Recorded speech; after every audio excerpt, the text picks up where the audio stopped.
Hey guys, tonight we begin with the utterly unfortunate fate of being an Aztec sacrifice victim. A role nobody auditioned for, but somehow thousands got cast in anyway. So before you get comfortable, take a moment to like the video and subscribe. But only if you genuinely enjoy what I do here. And let me know in the comments where you're tuning in from and what time it is. It's always fascinating to see who's joining us from around the world. Now, dim the lights, maybe turn on a fan for that soft background hum, and let's ease into tonight's journey together. In the Aztec Empire, you didn't sign up to be a sacrifice victim. There wasn't a volunteer box on any form, no pamphlet explaining the benefits, and definitely no severance package. This was a role you inherited through bad luck, bad timing, or bad geography. The easiest way to get picked was to be a captured warrior. Now, you might think that meant you fought badly, but in Aztec warfare, it was actually the opposite. If you fought bravely and skillfully, the enemy would rather keep you alive. Not because they liked you, but because you'd make an impressive gift to the gods. Essentially, you were a living trophy, just one that didn't get to sit on a shelf.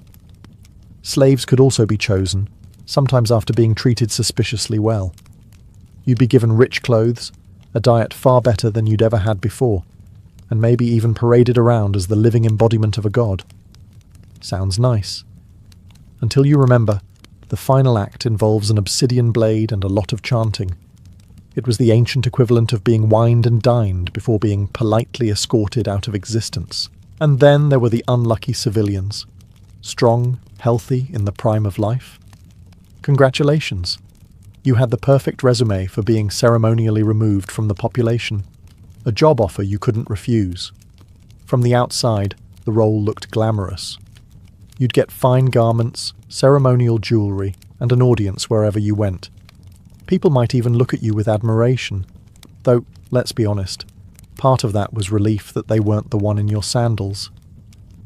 To the Aztecs, you were chosen for the highest honour, helping keep the sun moving across the sky. To you, it was more like winning the worst lottery in history. A jackpot that came with free meals, new clothes, and a guaranteed one-way trip to the top of the Great Temple.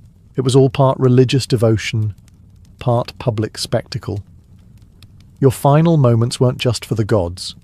They were for the crowd, the priests, and anyone in a neighbouring city thinking about challenging Aztec power. In short, you were about to be famous, for about 2 minutes. Once you were chosen for sacrifice, the Aztecs made sure you knew it wasn't random. It was